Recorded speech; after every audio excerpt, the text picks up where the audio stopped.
नमस्कार। समाचार एकांश के विशेष कार्यक्रम न्यूज विद चिल्ड्रन में आप सभी का स्वागत है। मैं हूं आपके साथ ओजस्वी शर्मा।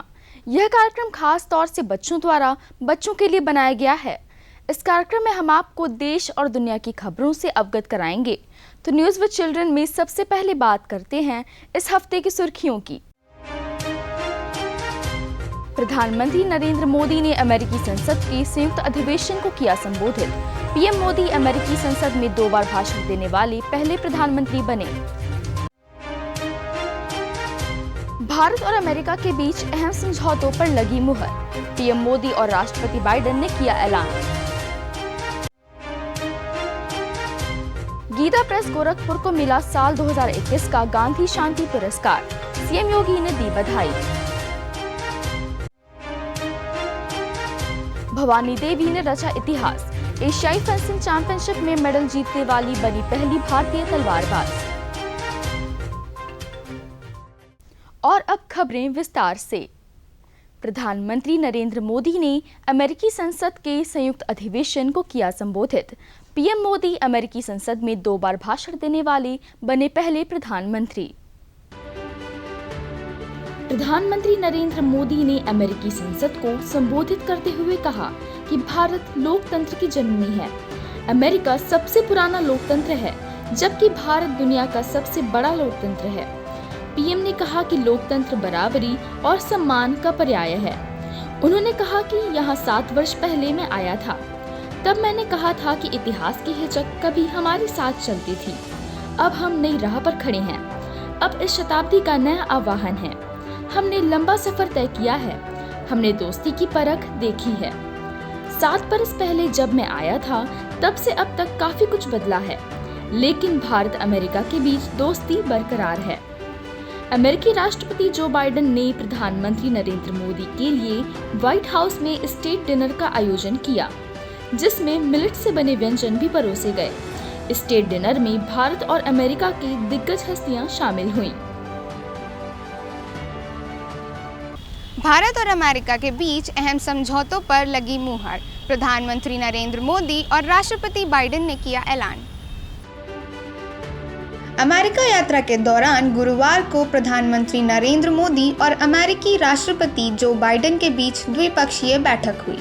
बैठक के बाद दोनों नेताओं ने भारत और अमेरिका के बीच ड्रोन, जेट इंजन और स्पेस समेत कई समझौतों का ऐलान किया। भारत ने आर्टेमिस समझौते में शामिल होने का फैसला किया है।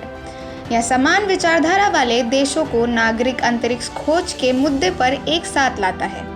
नासा व इसरो 2024 में अंतर्राष्ट्रीय अंतरिक्ष स्टेशन के लिए एक संयुक्त मिशन पर सहमत हुए हैं। जनरल एटॉमिक्स MQ-9 रीपर सशस्त्र ड्रोन की खरीद पर भी मुहर लगाई गई। MQ-9 रीपर ड्रोन भारत की राष्ट्रीय सुरक्षा के लिए बहुत महत्वपूर्ण है। करीब 29,000 करोड़ रुपए के इस सौदे से भारत को 30 लड़ाकू ड्रोन मिलेंगे।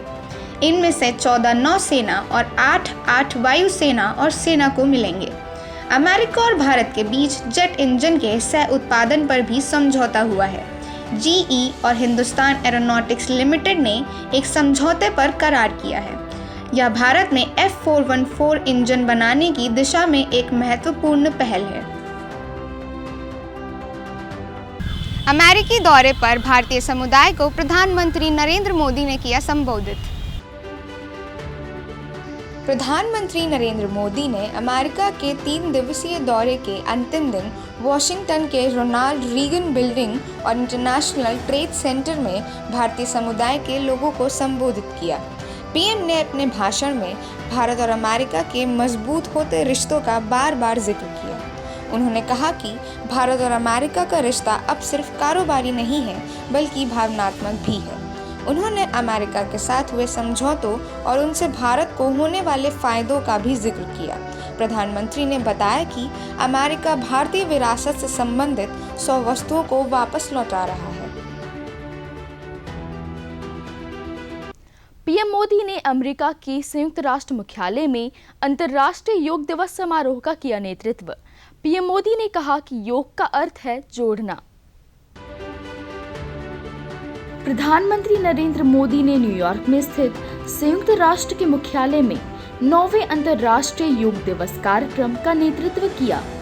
इस दौरान प्रधानमंत्री ने कहा कि योग का अर्थ जोड़ना है, इस कारण आप एक साथ आ रहे हैं। यह योग के दूसरे रूप की अभिव्यक्ति है। उन्होंने कहा कि योग भारत से आया है, यह पुरानी परंपरा है, योग सभी के लिए है। पीएम मोदी ने योग कार्यक्रम में शामिल होने के लिए सभी का धन्यवाद किया। प्रधानमंत्री ने अपने संबोधन के बाद 135 देशों के प्रतिनिधियों के साथ योग भी किया। प्रधानमंत्री के नेतृत्व में योग दिवस के कार्यक्रम के दौरान गिनीज वर्ल्ड रिकॉर्ड भी बना। 135 देशों के नागरिकों ने न्यूयॉर्क में एक साथ योग कर Guinness book of world record में अपना नाम दर्ज कराया। भारत समेत दुनिया भर में मनाया गया 9वां अंतर्राष्ट्रीय योग दिवस। राष्ट्रपति और उपराष्ट्रपति ने किया योग। वीडियो कॉन्फ्रेंसिंग के जरिए योग दिवस पर बोले प्रधानमंत्री, कहा वैश्विक आंदोलन बन गया है योग। देश और दुनिया में 9वां इंटरनेशनल योग डे धूमधाम से मनाया गया। राष्ट्रपति द्रौपदी मुर्मू ने अंतर्राष्ट्रीय योग दिवस पर राष्ट्रपति भवन में योग किया, जबकि उपराष्ट्रपति जगदीप धनखड़ ने जबलपुर में योग कार्यक्रम में शिरकत की और लोगों के साथ योग किया। इस अवसर पर उपराष्ट्रपति जगदीप धनखड़ ने योग को जीरो बजट हेल्थ इंश्योरेंस बताया। प्रधानमंत्री नरेंद्र मोदी ने वीडियो कॉन्फ्रेंसिंग के जरिए योग दिवस पर देश को संबोधित किया। पीएम मोदी ने कहा कि योग अब एक वैश्विक आंदोलन बन गया है। उत्तर प्रदेश की राज्यपाल आनंदीबेन पटेल ने लखनऊ में राजभवन में आयोजित योग कार्यक्रम में शिरकत की, जबकि मुख्यमंत्री योगी आदित्यनाथ गोरखपुर में योग कार्यक्रम में शामिल हुए। पूरी दुनिया के कई देशों में भी इंटरनेशनल योग डे पर कई कार्यक्रम आयोजित किए गए, जिसमें लोगों ने बढ़ चढ़कर हिस्सा लिया। इस साल योग दिवस की थीम वसुधैव कुटुंबकम के सिद्धांत पर वन वर्ल्ड वन हेल्थ रखी गई। पिछले दशक की तुलना में 65% तेजी से पिघल रहे हिमालय के ग्लेशियर, अध्ययन में हुआ खुलासा। International centre for integrated mountain development की एक रिपोर्ट के अनुसार पिछले दशक की तुलना में 2011 से 2020 तक ग्लेशियर 65% तेजी से पिघल रहे हैं। वैज्ञानिकों ने चेतावनी दी कि जलवायु परिवर्तन के कारण लगभग 2 अरब लोगों को महत्वपूर्ण पानी उपलब्ध कराने वाले हिमालय ग्लेशियर पहले से कई अधिक तेजी से पिघल रहे हैं। हिमालय ग्लेशियर पिघलने के कारण समुदायों को अप्रत्याशित और महंगी आपदाओं का सामना करना पड़ रहा है। गीता प्रेस गोरखपुर को मिला साल 2021 का गांधी शांति पुरस्कार। मुख्यमंत्री योगी आदित्यनाथ ने दी बधाई। गीता प्रेस गोरखपुर को साल 2021 का गांधी शांति पुरस्कार दिया जाएगा। गीता प्रेस को यह पुरस्कार अहिंसक और अन्य गांधीवादी तरीकों से सामाजिक, आर्थिक और राजनीतिक परिवर्तन की दिशा में योगदान के लिए दिया जाएगा। केंद्र सरकार की तरफ से आधिकारिक बयान में यह जानकारी दी गई है। मुख्यमंत्री योगी आदित्यनाथ ने गीता प्रेस को दी बधाई। आइए आपको बताते हैं विज्ञान जगत में क्या कुछ रहा खास। 2123 साल से धरती के चारों तरफ चक्कर लगा रहा है दूसरा चंद्रमा। इस क्वासी मून का नाम 2023 FW13 है। धरती के पास दूसरा चंद्रमा भी है। यह 2123 सालों से हमारी धरती के साथ साथ सूरज का चक्कर लगा रहा है। असल में यह आकार में छोटा है, इसलिए दिखता नहीं है। इसका व्यास 50 फीट है, यानी 3 बड़ी SUV कार की लंबाई के बराबर, जबकि हमारे चांद का व्यास 3474 किलोमीटर है। इस क्वासी मून का नाम है 2023 FW13। यह सूरज का चक्कर लगाते समय हमारी धरती से 1.40 करोड़ किलोमीटर दूर रहता है, जबकि हमारा चांद 3.64 लाख किलोमीटर दूर है। दूसरे चंद्रमा को इस साल मार्च महीने में हवाई स्थित पैन स्टार्स ऑब्जर्वेटरी के टेलीस्कोप ने देखा था। असल में यह एक एस्टेरॉयड है, जिसकी पुष्टि हवाई स्थित टेलीस्कोप ने की। नासा ने अपनी दूरबीन द्वारा पता लगाए प्रकाश डेटा को ध्वनि में किया परिवर्तित। सुने कुछ आकाशगंगाओं और तारों की ध्वनि। खगोल शास्त्री अक्सर कई दूरबीनों के माध्यम से अंतरिक्ष में वस्तुओं को देखते हैं। क्योंकि अलग अलग दूरबीनें अलग अलग प्रकार के प्रकाश का पता लगा सकती हैं। पिछले कुछ वर्षों में नासा अंतरिक्ष में वस्तुओं के खगोलीय डेटा का सोनिफिकेशन तैयार कर रहा है। यह परियोजना अंतरिक्ष में अपने दूरबीनों द्वारा कैप्चर किए गए डिजिटल डेटा को लेती है, जिनमें से अधिकांश हमारी नग्न आँखों के लिए अदृश्य हैं, और उन्हें संगीत नोट्स और ध्वनियों में परिवर्तित करती हैं ताकि उन्हें देखने के बजाय उन्हें सुना जा सके। डरा रहा है समुद्री जल स्तर। नासा ने शेयर किया वीडियो जिसमें बढ़ते समुद्री जल स्तर को देखा जा सकता है। अमेरिकी अंतरिक्ष एजेंसी नासा ने एक एनिमेशन वीडियो जारी किया है। इस वीडियो में दिखाया गया है कि कैसे पिछले 30 सालों में समुद्री जल स्तर 10 सेंटीमीटर बढ़ गया, यानी करीब 3.5 इंच। यह एक खतरनाक स्थिति है। अगर इसी तरह से समुद्री जल स्तर बढ़ता रहा तो हमारी दुनिया के कई देश, द्वीप और तटीय इलाके डूब जाएंगे। यह वीडियो देखने में बेहद सामान्य है, लेकिन इंसानियत के लिए बड़े खतरे की ओर इशारा करता है। अब खबरें खेल जगत से। भवानी देवी ने रचा इतिहास। एशियाई फेंसिंग चैंपियनशिप में मेडल जीतने वाली बनी पहली भारतीय तलवारबाज। भारतीय तलवारबाज भवानी देवी ने एशियाई फेंसिंग चैंपियनशिप में इतिहास रच दिया है। 29 साल की भवानी देवी ने चीन के वुक्सी में महिला सेबर स्पर्धा के सेमीफाइनल में हार झेलने के बावजूद कांस्य पदक जीत लिया है। ये देश के लिए फेंसिंग में अब तक का पहला मेडल है। सेमीफाइनल में भवानी को उज़्बेकिस्तान की जेनाब देइबेकोवा के खिलाफ कांटेदार जंग का सामना करना पड़ा। इस मुकाबले में भवानी को 14-15 से हार मिली, लेकिन उन्होंने इस प्रतियोगिता में कांस्य पदक जीतकर देश की शान बढ़ाई। रोनाल्डो और लियोनेल मेसी के क्लब में शामिल हुए भारत के दिग्गज फुटबॉलर सुनील छेत्री।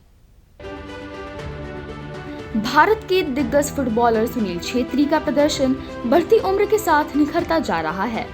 हाल ही में सैफ चैंपियनशिप में पाकिस्तान के खिलाफ शानदार हैट्रिक बनाने वाले छेत्री अब क्रिस्टियानो रोनाल्डो और लियोनेल मेसी के क्लब में शामिल हो गए हैं। भारत के लिए 138 मैचों में 90 गोल कर चुके छेत्री सबसे ज्यादा अंतर्राष्ट्रीय गोल करने वाले खिलाड़ियों की सूची में क्रिस्टियानो रोनाल्डो और लियोनेल मेसी के बाद चौथे स्थान पर हैं। आइए जानते हैं क्या रही अंतर्राष्ट्रीय जगत की सुर्खियां। उत्तरी अफ्रीका में बसे देश मोरक्को ने दुनिया का सबसे बड़ा सोलर पावर प्लांट बनाया है। इसका आकार 3500 फुटबॉल मैदानों जितना है।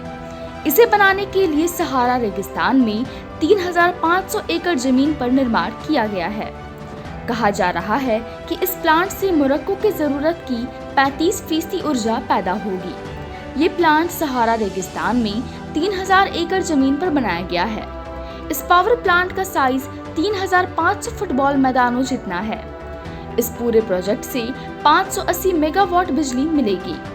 इस प्रोजेक्ट का नाम द नूर वाज़ाज़ेट कॉम्प्लेक्स है।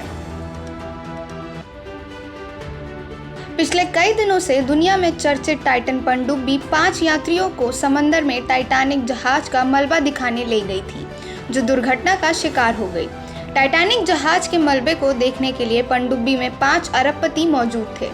दुर्भाग्य से पनडुब्बी में मौजूद सारे यात्रियों की मौत हो गई। पनडुब्बी का मलबा टाइटैनिक जहाज के पास मिला। ओशन गेट पनडुब्बी के CEO स्टॉकटन रश भी 5 यात्रियों में से एक थे, जिनकी मौत टाइटैनिक का मलबा देखने वाले मिशन के दौरान हो गई। न्यूज़ विद चिल्ड्रन में आज इतना ही। हमें उम्मीद है कि आपको हमारी ये कोशिश पसंद आई होगी। तो अगले हफ्ते आपसे फिर से मुलाकात होगी देश और दुनिया की खबरों के साथ। धन्यवाद। देखते रहिए दूरदर्शन उत्तर प्रदेश।